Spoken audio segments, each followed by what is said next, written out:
ഇങ്ങനെ ഇമാതിരി ഈ പൊരിച്ച കോഴിയും ചപ്പാത്തിയും മറ്റേ ആ തവാഫ് ചെയ്യണ കോഴിയും അങ്ങനെ കറങ്ങുന്ന കോഴിയുണ്ടല്ലോ, ആ തവാഫ് ചെയ്യണ കോഴിയും തിന്നിട്ട് ശരി ശരി ശരി നിങ്ങളൊന്ന് നോക്ക്, വെജിറ്റേറിയൻ ആണോ നല്ല ഭക്ഷണം, നോൺ വെജിറ്റേറിയൻ ആണോ ഏറ്റവും നല്ല ഭക്ഷണം?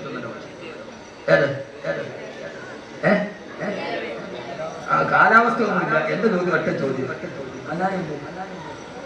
ഉസ്താദ്മാരെ എന്നോട് ചോദിക്കരുത്, വെജിറ്റേറിയൻ ആണോ നല്ല ഭക്ഷണം, നോൺ വെജ് ആണോ നല്ല ഭക്ഷണം? പറ. കുറെ ഭാഗം നമ്മൾ പറഞ്ഞത് ഇങ്ങനെ ഒരു വാതിരിക്കട്ടെ. വെജിറ്റേറിയൻ കാരണം എന്താ? ഡോക്ടർമാർ പറയും കോഴി തിന്നരുത്, അറ്റാക്ക് ഉണ്ടാവും. ഇറച്ചി കൂടുതൽ തിന്നരുത്, കൊളസ്ട്രോളുമായിട്ട് പോയാൽ പറയും ഇറച്ചി തിന്നരുത്, ഇച്ചിരി കുറയ്ക്കണം എന്ന് പറയും. പക്ഷേ നോൺ വെജ് ആണ് ഏറ്റവും നല്ല ഭക്ഷണം. ഏറ്റവും നല്ല ഭക്ഷണം എന്നാര് പറഞ്ഞു? ഖുർആൻ. എന്നാര് പറഞ്ഞു? വിശുദ്ധ ഖുർആൻ. അല്ലാഹുവിന്റെ ഖുർആനിൽ അല്ലാഹു പറഞ്ഞു, മൂസാ നബി ബനൂ ഇസ്രായേലുമായി കടന്നു പോകുമ്പോ അവര് പറഞ്ഞു, മൂസാ ഞങ്ങൾക്ക് ഭക്ഷണം നൽകണമെന്ന് പറഞ്ഞപ്പോ കാടപ്പക്ഷിയുടെ ഇറച്ചിയും കട്ടിച്ചേനും അല്ലാഹു നൽകി. അത് തിന്നപ്പോഴാണ് ബനൂ ഇസ്രായേൽ പറഞ്ഞത്, അല്ലാഹു മൂസാ നബിയെ ഞങ്ങൾക്ക് ഇത് വേണ്ട,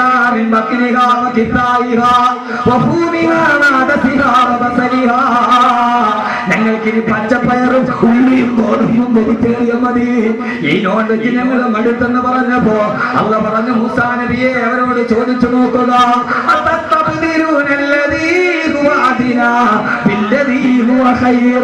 ഏറ്റവും നല്ല ഭക്ഷണം നിങ്ങൾ ഏറ്റവും താഴ്ന്ന ഭക്ഷണം നിങ്ങൾ ചോദിക്കുകയാണോ? ഇറച്ചി നിന്നുകൊണ്ട് നടന്ന നിങ്ങൾ ഏറ്റവും താഴ്ന്ന വെജിറ്റേറിയന്റെ ഭക്ഷണം നിങ്ങൾ ചോദിക്കുകയാണോ എന്ന് അല്ലാഹുവിന്റെ വിശുദ്ധ ഖുർആൻ. ഇതെന്റെ കണ്ടുപിടുത്താണ്. ഇത് ബുഖാരിയിലുണ്ടോന്ന് ചോദിച്ചാൽ ഇല്ല, ബുഖാരിയിലും മുസ്ലിമിലും ഉണ്ടോന്ന് ചോദിച്ചാൽ ഇല്ല. കാരണം ഏറ്റവും നല്ല മാംസത്തിന്റെ ഇറച്ചി നിങ്ങൾക്ക് തന്നിട്ട് അതിന് ഏറ്റവും താഴ്ന്ന വെജിറ്റേറിയനാണ് നിങ്ങൾ ചോദിക്കുക. അപ്പോ ഉസ്താദ് കോഴി തന്നാൽ അറ്റാക്ക് വരുന്നതോ?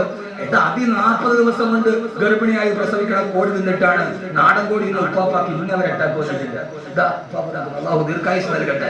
ഇന്നവരെ കുഴപ്പമുണ്ട്. കലർപ്പില്ലാത്ത ഭക്ഷണം കഴിച്ചവരാണ്, കലർപ്പില്ലാത്ത ഭക്ഷണം കഴിച്ചവരാണ് അവർ. മാത്രവുമല്ല അവര് കഴിച്ച ഭക്ഷണത്തിന് ശുക്രുള്ളവരാണ്. പണ്ട് കാലത്ത് വീട്ടിൽ തേങ്ങയിട്ടാൽ ആ വീടിന്റെ കോങ്കലിൽ പടിഞ്ഞാറേ മൂലയിൽ ഒരടക്കത്തേങ്ങ തൂങ്ങിക്കിടക്കും. 400 തേങ്ങയിട്ടാൽ 10 തേങ്ങ എടുത്തതിന്റെ തൊണ്ട് ഒരൽപ്പം വലിച്ച് വീടിന്റെ കോങ്കലിൽ കെട്ടിത്തൂക്കിയിടും. റബീയിലെ ഒരു 12 ആ തേങ്ങയിൽ നിന്ന് 10 തേങ്ങ എടുത്ത് അരച്ച് പായസം വെച്ച് വാപ്പയും ഉമ്മയും കുടുംബാംഗങ്ങളും മൗലൂദൂരിട്ട് കൊടുത്തു. അതുകൊണ്ട് അന്നത്തെ തേങ്ങ മണ്ടരിയില്ലാത്ത തേങ്ങയായിരുന്നു. ഇന്ന് നമ്മൾ ആ തേങ്ങ തിന്നിട്ട് പോകാൻ പാടില്ല എന്ന് പറഞ്ഞു. ആ തേങ്ങ തന്നെ പോയി.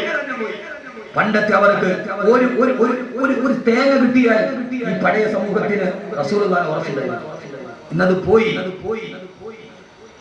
അല്ലാഹു നമ്മളെ കാത്തുരക്ഷിക്കുമാറാകട്ടെ.